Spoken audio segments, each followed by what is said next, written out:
Hello everyone, welcome to perfection IAS. और हमारी जो current affairs weekly series 69 BPSC के लिए है, उसमें आज हम सेकंड मॉड्यूल के साथ आपके साथ जुड़ रहे हैं। इस पर्टिकुलर लेक्चर में हम लोग अप्रैल महीने के सेकंड हाफ के करंट अफेयर्स के एमसीक्यूज़ को देखेंगे और साथ ही साथ अगर उन पर्टिकुलर न्यूज़ से कोई मेंस का डायमेंशन भी निकल रहा होगा तो we will cover that also.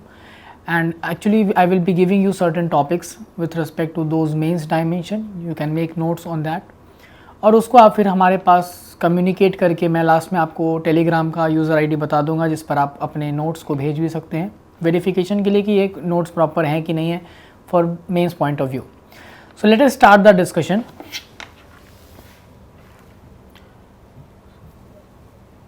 So the first question says, recently Nitin Gadkari inaugurated Pira-Naikinford tunnel in which state or UT?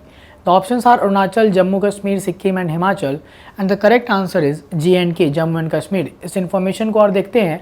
So Gadkari has inaugurated this at Ramban in Jammu Kashmir, Srinagar, and the length of this particular tunnel is 924 meters and it is a part of 4-lane project between Udhampur and Ramban on the Jammu Srinagar National Highway। तो ये एक information आपके लिए ज़रूरी था। Then moving on to the second question, which ministry has launched Animal Pandemic Preparedness Index? सो अब pandemic आने के बाद से बहुत सारे एरियाज़ में भी चीज़ों के ऊपर काम की जा रही है, जिसमें कि एनिमल पैंडेमिक का अगर प्रिपेयरनेस की बात करें हम लोग तो उस चीज़ को लेकर एक इंडेक्स जो जारी किया गया, इनिशिएटिव जो जारी किया गया है, that has been done by ministry of fisheries, animal husbandry and dairy. So Purushottam Rupala launch the AP and animal health system support for one health and the Department of Animal Husbandry under this ministry has successfully implemented this particular scheme। ठीक है। Then which of the following became the first country to approve Matrix M malaria vaccine developed by Oxford University? इनमें से कौन सी ऐसी particular country है जिसने की जो मैट्रिक्स एम वैक्सीन है मलेरिया की, जिसको डेवलप किया गया है किसके द्वारा? ऑक्सफोर्ड यूनिवर्सिटी के द्वारा, उसको पहले कंट्री बनी है इम्प्लीमेंट करने वाली। And the correct answer is Ghana. So Ghana became the first country in the world to approve an effective malaria vaccine developed by Oxford University, and R21 Matrix M vaccine is the first to exceed the World Health Organization target of how many efficacy? 75% efficacy को target achieve करने वाला पहला ये आपको initiative में से एक है। Moving on to the next question, recently India and Japan joined hands। और किस चीज़ के लिए इंडिया जापान ने कोलैबोरेशन किया है? With respect to developing the sea port in Bangladesh. कौन सा सी पोर्ट इसमें से बांग्लादेश में डेवलप करने के लिए लोग कोलैबोरेशन किए हैं? So the correct answer is option B, that is Matarbari. अगर आप इसका लोकेशन यहाँ पर देखेंगे तो आपको समझ में आएगा कि इस जगह पर यहाँ पर ये डेवलप की जा रही है और ये कोलैबोरेशन किया गया है हाल ही में इसके अंदर डेवलपमेंट के लिए, और जापान के साथ हमने इस चीज़ को काम किया है। नाउ जब आप नॉर्थ ईस्ट के डेवलपमेंट की बात करते हैं with respect to your question on main examination, north east region के डेवलपमेंट, तो वहाँ पर हम लोग बहुत सारे ऐसे इनिशिएटिव्स हैं जो कि अलग अलग नॉर्थ ईस्टर्न फॉरेन कंट्रीज़ के साथ कर रहे हैं और उसका पर्पस ये है कि हम लोग नॉर्थ ईस्टर्न रीजन से एक्सेस अपना अच्छा कर पाएँ, जिसमें आपने कलादान मल्टी मॉडल प्रोजेक्ट के बारे में उस दिन भी डिस्कशन हमने किया था लास्ट लेक्चर में।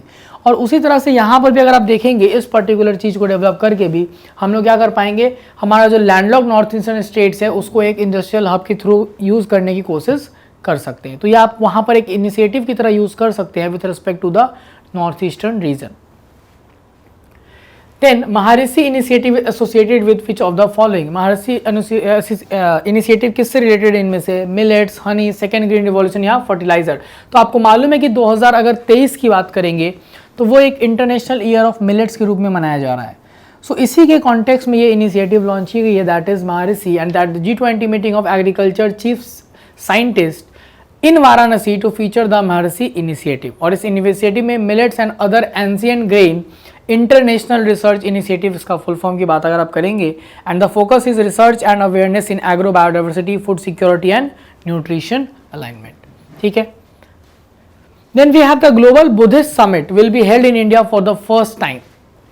ग्लोबल बुद्धिस्ट समिट इंडिया में पहली बार हुआ है और ये कहाँ पर अभी हुआ है हाल ही में? तो अगर आप बात करेंगे the correct answer is new Delhi. तो आप इसको समझ सकते हैं कि India hosted this particular global Buddhist summit on April 20 and 21, 2023, and the theme was the responses to contemporary challenges from philosophy to praxis। ठीक है। And it is the first such event of India. India के अंदर ये पहली बार इस event को क्या किया गया है? होस्ट किया गया है। Then recently TCG Anadolu was in news and it is what? So it is a aircraft carrier. अगर आप बात करेंगे तो टर्की ने अभी कमीशन किया अपना पहला एयरक्राफ्ट कैरियर जिसका नाम है TCG Anadolu, and because since it is the first aircraft carrier of Turkey, it is very important for your prelims examination. Then exercise Balikatan was held between which two countries? So exercise military exercises के बारे में question आते रहते हैं, तो यहाँ पर आपको अगर बात करें न्यूज़ में एक्सरसाइज बालिकटन की बात की गई है and that has been done between USA and Philippines. ठीक है, तो ये किसके बीच में हुआ है? USA और फिलीपाइंस के बीच में ये किया गया है and this is their largest ever joint military exercise. ये इनका लार्जेस्ट ज्वाइंट मिलिट्री एक्सरसाइज में से एक है. ठीक है. Now, as per ADR, Association of Democratic Reforms, who is the only non-करोड़पति CM in India? अभी की अगर बात करेंगे तो इकलौती नॉन करोड़पति CM जो इंडिया में है and that is Mamata Banerjee. बाकी सारे जो हैं वो करोड़पति CMC हैं. और इस पोल के अकॉर्डिंग अगर आप बात करेंगे तो आपको इसमें देखिएगा कि एवरेज एसेट जो CM का दिखा गया है वो 33.96 करोड़ के आसपास का है. ठीक है. एंड ममता बनर्जी का टोटल जो असेट है वो 15 लाख रुपीज़ ही दिखाया गया है. Then India's tallest statue of doctor Ambedkar has been unveiled in which city? तो अभी अम्बेडकर का बात करेंगे अगर आप टॉलेस्ट स्टैचू का, तो वो अनवील किया गया है हैदराबाद में. इस टॉलेस्ट स्टैचू को, ये 125 फीट टॉल स्टैचू है अम्बेडकर जी का, उनके 132nd एनिवर्सरी पे ये हैदराबाद में क्या किया गया है? इनॉग्रेट किया गया है. Then as per provisional data from ministry of commerce, who is India's largest trading partner of fiscal year 22 and 23? तो अभी पिछले फिस्कल ईयर की अगर आप बात करेंगे तो लार्जेस्ट ट्रेडिंग पार्टनर इंडिया का US को माना गया है. और ये अगर आप डेटा देखेंगे तो सबसे ज़्यादा हमारा जो ट्रेड है वो US से है, फिर चाइना, फिर UAE. ठीक है. उसके बाद अगर बात करेंगे then Saudi Arabia, then Singapore. तो इसके कॉन्टेक्स्ट में अगर बात करें तो इंडिया का लार्जेस्ट ट्रेडिंग पार्टनर है US. Now which of the following missions are associated with exploration of Jupiter? Because ये न्यूज़ में था कुछ इसके इनिशिएटिव्स. सो इनमें से चारों ही जुपिटर से रिलेटेड है. अगर आप बात करेंगे तो ESA यूरोपियन स्पेस एजेंसी ने अपना जुपिटर IC मून एक्सप्लोरर और जूस मिशन जो है वो लॉन्च किया अप्रैल 14, 2023 को. और नासा का Europa Clipper is schedule to be launch in October 2023 जो कि 2030 तक जुपिटर पहुंचेगा. और इसके अलावा जो दो और ऑलरेडी स्पेसक्राफ्ट जुपिटर पे गए हुए हैं that is Galileo probe and Juno. तो चारों ही किससे रिलेटेड है? जुपिटर से रिलेटेड है. Then which of the following releases banking on climate chaos report? इनमें से कौन banking on climate chaos report को लॉन्च किया हुआ है? अगर आप इसकी बात करेंगे तो आपको समझ में आएगा कि इसको लॉन्च करने के लिए बहुत सारे ऑर्गेनाइजेशंस ने कंपैटिबिलिटी और कोलैबोरेशन किया है, including environmental organization like rain forest action network, bank track, indigenous environmental network, then we have oil change international, reclaim. तो ये सारे मिलकर क्या किए हैं? इसको लॉन्च किए हैं. That is why the answer is none of the above. Then recently cyclone Ilsa hit which country? तो अभी हाल में साइक्लोन इल्सा न्यूज़ में था और इसने किस कंट्री को हिट किया है? तो अगर आप बात करें ऑस्ट्रेलिया के जो है वो नॉर्थ वेस्टर्न कोस्ट को जो इसने क्या किया है? हिट किया है साइक्लोन इल्सा के अंदर ने. ठीक है. Then the next question is recently Cumbum Panneer Thratchai was in news and it is a variety of, actually it is a variety of grapes. So Cumbum grape from Tamil Nadu, इसको क्या मिला है? हाल ही में GI टैग मिला, इसलिए न्यूज़ में भी था. And it is famously known as Cumbum Panneer Thratchai. ठीक है. ये कहाँ पर पाया जा रहा है? कम्बम वैली जो तमिलनाडु के वेस्टर्न घाट्स पे आपको मिलता है. And it is also known as grape city of south India. ठीक है. Then recently GS Nirnay app was launched and it is associated with which of the following? तो अगर आप इसकी बात अच्छे से समझेंगे तो पंचायती राज से रिलेटेड ये ऐप है और इसका फुल फॉर्म है national initiative for rural India to navigate, innovate and resolve panchayat. So ये किससे रिलेटेड है? पंचायती राज से रिलेटेड है. And it has been launched by ministry of Panchayati Raj affairs. Then health program Naman is associated with which of the following health category? So अगर इसकी आप बात करेंगे तो ये मेंटल हेल्थ कैटेगरी से रिलेटेड है. और आप इसमें देखेंगे सो निमहंस एंड NGO आश्रय हस्त ट्रस्ट, इन दोनों ने मिलकर एक MOU साइन किया है और साथ ही साथ नमन जो है इसका एक बेसिकली स्कीम लॉन्च किया है किसके लिए? मेंटल हेल्थ के लिए. So NIMHANS AST comprehensive mental health action program for rural communities and it would be implemented over 3 years in 4 different phases. Then Chicago convention is associated with which of the following? 1944 का Chicago convention किससे से related है? सो अगर आप इसकी बात करेंगे तो ये एयर स्पेस सेफ्टी से रिलेटेड होगा. And FAA retain the category 1 status of director general of civil aviation India So FAA, that means Federal Aviation Administration, is the largest transportation agency of US government and regulates all aspects of civil aviation in USA. और इसी के लिए हमारा Chicago convention जो है वो establish किया गया था, जो रूल्स रेगुलेशन बनाता है किसके लिए, एयरक्राफ्ट्स के लिए. Then recently WTO ruled against India over import duties on IT products. The case was filed by which country or grouping? So इनमें से सभी ने इंडिया के खिलाफ केस फाइल किया था and the WTO panel ruled against India in a dispute with the European Union, Japan and Taiwan over import duties on IT products. तो यहाँ पर अब इस पर्टिकुलर न्यूज़ से आपके लिए एक मेंस का डायमेंशन ये बनता है that what have been the WTO rulings with respect to India and how India has been handling it. Does it affect India's sovereignty? So कुछ डायमेंशन आपको यहाँ पे क्या तैयार करने होंगे, जो अगर मैं आपको बात करूँ तो सबसे पहले आपको समझना है कि WTO और इंडिया का जो रिलेशन की हम बात करते हैं, WTO एंड इंडिया, सो इनके रिलेशन को आपको अच्छे से एक आपका मेंस का ये डायमेंशन बनेगा इस क्वेश्चन से, because we already know that we have been facing issues with respect to US also. ठीक है, अर्जेंटीना की तरफ से भी हमारा WTO का एक इशू है. तो मेंस के डायमेंशन में WTO एंड इंडिया का रोल आपको यहाँ पर समझना होगा. साथ ही साथ क्या इंडिया की ये सोवरेनिटी को अफेक्ट करता है. So it can be connected with the polity part, that does WTO ruling affects India sovereignty. तो इस डायमेंशन को और चैलेंज को और इंडिया का रिस्पॉन्स कैसा रहा इस चीज़ में, उसके ऊपर आप एक मेंस का डायमेंशन तैयार कर सकते हैं. ठीक है, चलिए नेक्स्ट क्वेश्चन हम देखेंगे. Which country became the founding member of IBCA.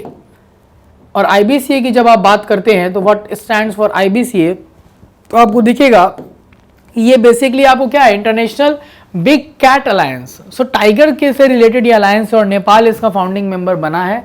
और इसने क्योंकि इसका एक एम था जो 2022 तक ये क्या करता, doubling the tiger population, and it has achieve that feet. और ये कमिटमेंट कब रखा गया था, जो पहला टाइगर समिट हुआ था सेंट पीटर्सबर्ग में 2010 में. ठीक है, और उसी के तहत अभी नेपाल क्या फाउंडिंग मेंबर बना है किसका, IBCA, that is international big cats alliance.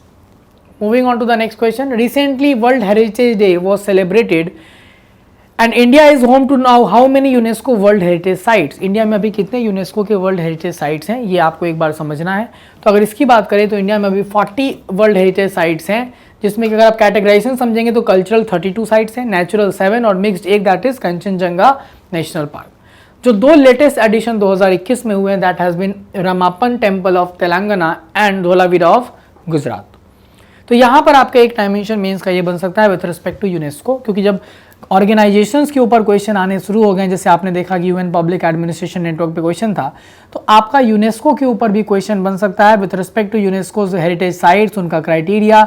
ये 3 कैटेगरीज जो हैं, इनके बेसिस पे क्राइटेरिया क्या क्या है, किसके बेसिस पे मिलेगा. और इंडिया की जो यूनेस्को की साइट्स हैं, जो फेमस साइट्स हैं, वो आपको याद करना जरूरी है. और साथ ही साथ अगर बिहार में यूनेस्को की साइट्स की बात की जाए तो उनके साइट्स के बारे में भी लिस्ट आपको बनाना पड़ेगा. ठीक है, तो इसका आप मेंस का डायमेंशन एक तैयार करेंगे with respect to UNESCO. Then Saint Petersburg declaration 2010 is associated with, अभी आपने देखा कि ये टाइगर से रिलेटेड, ये पहला टाइगर जो समिट हुआ था वो कहाँ पर हुआ था, सेंट पीटर्सबर्ग में ही हुआ था. तो ये आप जानते हैं किससे रिलेटेड है, टाइगर से. और 13 टाइगर रेंज कंट्रीज जो है, आपको ये भी एक इंपॉर्टेंट यहाँ पे इन्फॉर्मेशन है, which includes India, Bangladesh, Bhutan, Cambodia, China, Indonesia, Laos, Malaysia, Myanmar, Nepal, Russia, Thailand and Vietnam. ठीक है, तो टाइगर रेंज कंट्री से भी क्वेश्चन पूछा जा सकता है. ठीक, now which country is the largest donor of United nation democracy fund. अगर इसकी बात आप करेंगे तो लार्जेस्ट डोनर USA, और इंडिया का जो रैंक अगर आप देखेंगे तो 4th लार्जेस्ट कंट्रीब्यूटर है किसमें, यूनाइटेड नेशन डेमोक्रेसी फंड में. और इसके टॉप 3 डोनर्स की अगर आप बात करें तो US, Sweden and Germany. Now again UN का डेमोक्रेसी फंड के ऊपर आप एक नोट्स बना सकते हैं कि आखिर इसका ओरिजिनेशन क्या है, पर्पस क्या है, मैंडेट क्या है, कौन कौन इसके कंट्रीब्यूटर्स हैं, ये सारा कुछ आप इसके एक नोट्स तैयार कर सकते हो एक पैराग्राफ में UN डेमोक्रेसी फंड के बारे में. Then which of the following became the first Indian state to adopt a public water budget. So public water budget adopt करने वाला पहला स्टेट केरला बना है. और इसके अंदर अगर आप बात करेंगे तो पिनराई विजयन ने जो है लॉन्च किया है इसको, इन्नी निजान उजाकुटे let me flow now project for the rehabilitation of irrigation networks in the Western Ghats. तो वेस्टर्न घाट्स में नेटवर्क्स को रिहैबिलिटेशन के लिए इसको लॉन्च किया गया है. Then recently which country has emerged as the world's largest narco state? So narco state अभी जो सबसे वर्ल्ड लार्जेस्ट इमर्ज हुआ है that has been Syria, and because it has been driven with civil war and all this things, so Center of Operational Analysis and Research reported Syria has turned into the largest narco state in the world, and more than 90% of Syria's foreign exchange come from the production and export of Captagon, a highly addictive amphetamine. So 90% foreign reserve इसके production और export से आ रहा है. That means it has been become the largest narco state in the world. And Captagon is commonly referred to as poor man's coke. तो ये आपको जानना जरूरी है कि poor man's coke नाम से इसको जाना जाता है. ठीक है. Next, Olkiluoto reactor is located in which country? Ukraine, Russia, Germany या फिनलैंड? अगर आप इस रिएक्टर की बात करेंगे तो ये फिनलैंड में अभी आपको न्यूज़ में था, बिकॉज ये यूरोप का मोस्ट पावरफुल न्यूक्लियर रिएक्टर है और ये अपना पहला जो टेस्ट फेज है उसने कंप्लीट किया है. कहाँ पर? फिनलैंड के अंदर कंप्लीट इसको किया है. ठीक है. Now Glisson's capsule is associated with which body part? Glisten capsule liver से रिलेटेड है, बिकॉज आप समझेंगे वर्ल्ड लिवर डे अभी 19 अप्रैल को जो मनाया गया, इस बार का थीम था be vigilant, do regular liver checkups, fatty liver can affect anyone. और इसके अंदर जो ग्लिसन कैप्सूल है ये layer of fibrous connective tissue surrounding the liver इसको बोलते हैं. ठीक है. Then which city has topped the world's wealthiest cities report 2023? And obviously the answer would be New York City. ये लिस्ट पूरा आप देख सकते हैं जहाँ पर न्यूयॉर्क में सबसे ज़्यादा जो है वो number of high net worth individuals हैं, दैट कम्स अराउंड 3,40,000. और ये आपका पूरा लिस्ट है. Tokyo, then the bay area of US, then London, then the Singapore. Recently the terms Urabites, Polymeal, Leucus and Orus were in the news and they are Trojan asteroids. Trojan asteroids, और ये इनकी image आपको दिखी होगी, यूराबाइट्स, polynomial, Lucas and ORS, ये सब क्या है? ये ल्यूसी स्पेसक्राफ्ट के द्वारा आइडेंटिफाइड है और ये ट्रोजन एस्ट्रॉइड्स हैं. ठीक है. Then which European country has switched off its 3 remaining nuclear power plants for transition towards nuclear energy, and that is Germany. So Germany की अगर बात करें तो इनका एज ऑफ न्यूक्लियर पावर जो था वो 15 अप्रैल को खत्म हो गया आफ्टर 60 ईयर्स, और इसलिए इन्होंने इसको क्या कर दिया है? डीकमीशन कर दिया है. ठीक है. Recently 11th Thawe festival was organize in which district of Bihar? अभी थावे फेस्टिवल जो ऑर्गेनाइज किया गया था, तो थावे आप जानते हैं कि गोपालगंज के पास स्थित है, वहाँ पर का टेम्पल बहुत फेमस है, तो ये Gopalganj will be the correct answer, and it has been organised by department of tourism and department of art and culture. ठीक है. Then which state became the first state in India to create a DNA database of unidentified bodies? एक DNA database बनाया जाएगा किसका? Unidentified bodies का. ये कौन सा स्टेट ने पहली बार ऐसा किया है? And the answer is Himachal Pradesh. Himachal Pradesh ने ऐसा इनिशिएटिव लिया है that it became the first state to create a DNA database of unidentified bodies. ठीक है. Now which state is are covered under PTP-NER scheme? PTP-NER scheme north eastern region के अंदर अगर आप बात करेंगे तो नॉर्थ ईस्टर्न रीजन के अंदर हम लोग क्या चीज़ कोशिश कर रहे हैं प्रमोट करने का? And that is the promotion of tribal products. तो ट्राइबल प्रोडक्ट्स के प्रमोशन के लिए नॉर्थ ईस्ट रीजन में जो इनिशिएटिव है उसको बोलते हैं, और इसके अंदर जो नॉर्थ ईस्टर्न स्टेट्स हैं that are covered are Arunachal Pradesh, Assam, Manipur, Meghalaya, Mizoram, Nagaland, Tripura and Sikkim. And Arjun Munda who is the ministry of tribal affairs has launch this particular initiative. इसीलिए answer is all of the above. As per India Digital Payments Annual Report, which city has recorded highest number of digital transaction? तो obviously digital transaction की जब बात होगी तो metro cities की बात आती है, और उसमें सबसे ज़्यादा बेंगलुरु में आपको जो है वो क्या हुआ है? डिजिटल ट्रांजेक्शन हुआ है. Highest is Bengaluru, then New Delhi, then Mumbai, Pune and Chennai.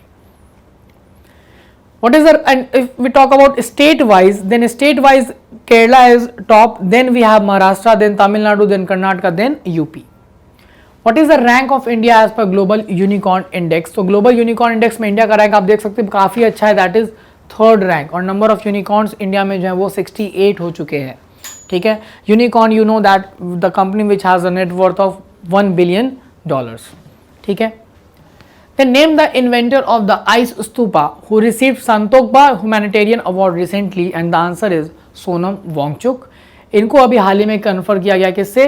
इस particular award Santokba humanitarian award से. और अगर आप बात करेंगे तो इस केस में ये जो वांगचुक है वो नए इन्वेंटर है किसके? आइस स्तूपा टेक्निक के, जो कि यहाँ पर आपको आइस स्तूपा टेक्निक समझ में दिया जा रहा है. ठीक है. In the first stage artificial glaciers are build during the winter months by piping fresh water. Then the water is channeled through a pipe from the base of the ice stupa into a vertical pipe. Then the temperature drops at night. The water is released through a sprinkler, at the top of the vertical pipe where it collects and freezes on a net covered dome, and then as the water freezes it forms a huge stalagmite. As ice accumulates, more piping can be added to increase the height of the artificial glacier and store more water. ज़्यादा से ज़्यादा पानी फिर आप collect कर सकेंगे.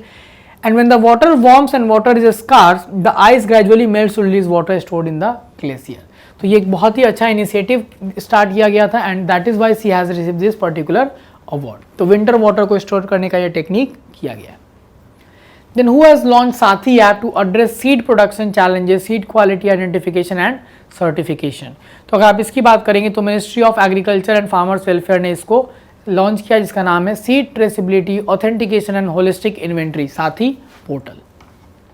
Then India's first mangrove pitta bird census was organized or held in which state or UT.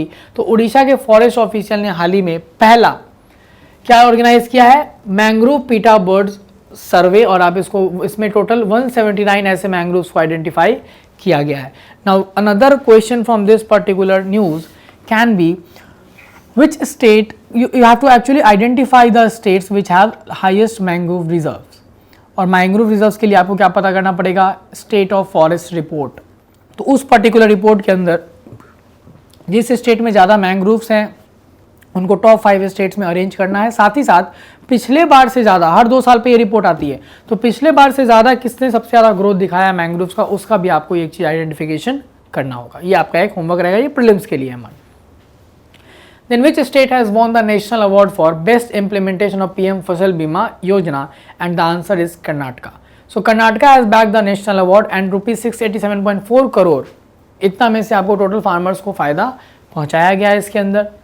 Then now the question is you have to prepare a notes on प्रधानमंत्री फसल बीमा योजना कब लॉन्च हुआ, देन स्टार्ट कहाँ से ये launch हुआ था, उसके बाद इसके मैंडेट क्या क्या है, ऑब्जेक्टिव्स क्या क्या है, इसके फीचर्स क्या क्या है, गवर्नमेंट की तरफ से क्या क्या इनिशिएटिव्स लिए गए हैं, and the top performing states. ठीक है. Then recently propose Mulapeta port will be built in which state. तो अगर आप देखेंगे तो आंध्र प्रदेश के अंदर इसको लॉन्च करने के लिए बात की गई है. मुल्लापेटा ग्रीनफील्ड पोर्ट, ध्यान से समझेंगे, श्रीकाकुलम डिस्ट्रिक्ट में है. Namsai declaration is associated with each of the following. तो नामसाई डिक्लेरेशन जो है वो टेरिटोरियल डिस्प्यूट को लेकर है, और असम के सीएम हेमंता बिस्वा शर्मा और अरुणाचल के काउंटर पार्ट जो है पेमा खांडू ने एक MOU साइन किया 20 अप्रैल को with to resolve their border dispute. And Namsai declaration जो जुलाई 15, 2022 को था, ये dispute over 37 of these 123 village has been resolve. इनके बीच में जो डिस्प्यूट था असम और अरुणाचल को लेकर वो सॉल्व हो गया है थ्रू नामसाई डिक्लेरेशन.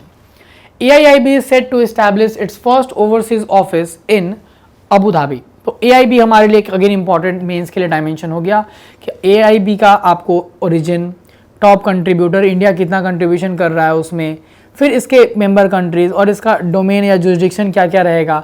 तो इसके बारे में आपको एक नोट्स बना लेना है. और आप जानते हैं कि जो एशिया इंफ्रास्ट्रक्चर इन्वेस्टमेंट बैंक है उसका अभी हाल ही में ऑफिस जो है वो कहाँ पर इस्टेब्लिश होने जा रहा है, अबू धाबी में. ठीक है.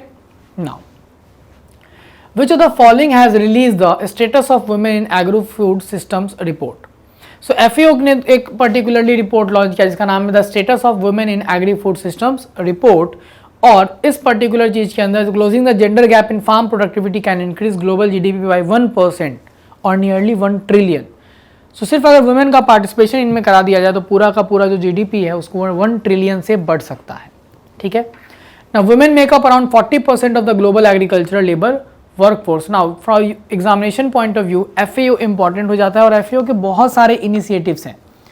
आपको उन इनिशिएटिव्स के बारे में बात करना है कि FAO के बारे में, और साथ ही साथ इंडिया में FAO ने कुछ मिलकर कोलैबोरेशन करके इनिशिएटिव्स लॉन्च किए हैं, उसके बारे में भी आपको इन्फॉर्मेशन प्रिपेयर करना होगा. Then which state assembly has adopted resolution urging the centre to increase the quota for Dalit Christian. So इस चीज के लिए जो एक रिजोल्यूशन पास किया गया है that has been passed by Tamil Nadu that they want to increase the quota for Dalit Christians and they have asked center to do so. ठीक है. Then question number 45, the election commission has introduced the facility to vote from home. अभी हाल ही में जो 80 साल से ऊपर के लोग हैं उनके लिए वोट फ्रॉम होम का कॉन्सेप्ट जो लॉन्च किया गया वो कहाँ किस इलेक्शन में किया गया है, कर्नाटका के इलेक्शन में किया गया है. Then which city is the world book capital for the year 2023? और अगर आप इसकी बात करेंगे तो अक्रा जो है वो वर्ल्ड बुक कैपिटल सिटी के इस तरह डिक्लेयर हुआ है 2023 का, जो घाना में प्रेजेंट है। और अप्रैल 23 को क्या मनाया जाता है? World book and copyright day by UNESCO. ठीक है, next, which state has launch one panchayat one playground to revive sports culture? अगर आप इसकी बात करेंगे तो हाल ही में केरल ने one panchayat one playground revive किया है। किस चीज़ के लिए? स्पोर्ट्स कल्चर को रिवाइव करने के लिए। It aims to open quality playgrounds in every panchayat. हर पंचायत में क्वालिटी प्लेग्राउंड को खोलने के लिए स्कीम लॉन्च किया गया है। Now the question even asked in polity with respect to the Panchayati Raj functioning, you can quote this example. ठीक है, चलिए, then which transgender has been made states icon for election in Bihar? And that is Monika Das. इनको अभी हाल ही में state icon बनाया गया है state election commission के द्वारा। And the reason is to ensure active participation of transgender community in the election process. She is popularly known as stylish transgender of Bihar. और ये इंडिया की पहली ट्रांसजेंडर बैंकर भी हैं, Monika Das. Which operation was launch by India to evacuate Indians from violence hit Sudan? And the answer is operation Kaveri. अभी violence बहुत ज़्यादा Sudan में जब हुआ था तो इंडिया ने ऑपरेशन कावेरी लॉन्च करके अपने सिटीजन्स को वापस बुलाया और लगभग 500 इंडियंस को यहाँ पर बुलाया गया था। ठीक है, what is the rank of India in the logistics performance index 2023? India का रैंक लॉजिस्टिक परफॉर्मेंस इंडेक्स में जो है इस बार अगर आप देखेंगे तो ये रैंक 38 हो गया है और 2018 में ये 44th रैंक था, यानी कि ये 6 प्लेस से इम्प्रूव किया है हाल ही में ये रैंक। इंफ्रास्ट्रक्चर का स्कोर इंडिया का 47 है जो कि 52 था। और हाईएस्ट रैंक कंट्रीज जो है वो सिंगापुर और फिनलैंड है। हालांकि ये रिपोर्ट लॉन्च कौन करता है? वर्ल्ड बैंक रिपोर्ट लॉन्च करती है। आपको अब यहाँ पर एक और डायमेंशन तैयार करना है, दैट इज़ कि वर्ल्ड बैंक और कौन कौन से जो रिपोर्ट्स हैं वो रिलीज़ करती है, उसका एक लिस्ट आपको प्रिपेयर करना है अगले लेक्चर के पहले। Now whatever notes you are making you can send me or you can send us on a telegram at nihit1508 is the telegram user id. You can just send your notes and you can verify whether it is appropriate or not, या फिर उसमें कोई भी अगर feedback होगा कि सही और इस पर कुछ करने की ज़रूरत है तो I can help you with that. So with this we will like to conclude our lecture for the current session, but हाँ इसमें एक चीज़ आप एक इन्फॉर्मेशन मैं आपके लिए देना चाहूँगा with respect to main examination, कि जो भी न्यूज़ आप देख रहे हैं उस न्यूज़ को हम लोग कहीं ना कहीं थोड़ा सा मेंस के पॉइंट ऑफ व्यू से भी जुलाई तक करेंगे। अगस्त सितंबर 2 महीने आप पूरा प्रीलिम्स ओरिएंटेड हो जाएंगे, बट जुलाई तक we have to focus simultaneously on mains and prelims part because we are not giving enough time after the result of prelims for the mains preparation. So current affairs अभी हम लोग उस हिसाब से करेंगे और हमारा ये इस पर्टिकुलर चीज़ में एक इनिशिएटिव में ये इंटेंशन भी है कि मैं आपको मेंस के वो पर्टिकुलर डायमेंशंस भी कवर कराऊं जो कि इंपॉर्टेंट होंगे। सो आप साथ साथ नोट्स बनाते चलिए। अगले सेशन से I will try to introduce certain questions of mains also. मैं कुछ प्रैक्टिस क्वेश्चन भी दे दूंगा इसी पर्टिकुलर न्यूज़ के डिस्कशन से, जिसको आप प्रिपेयर करके फिर आप उसको फीडबैक उसका ले लेंगे। ठीक है, so I hope you like the lecture. हम लोग फिर थर्ड पर्टिकुलर सेशन में अप्रैल के फर्स्ट हाफ के न्यूज़ के साथ मिलेंगे, एमसीक्यूज़ के साथ। तब तक के लिए थैंक यू।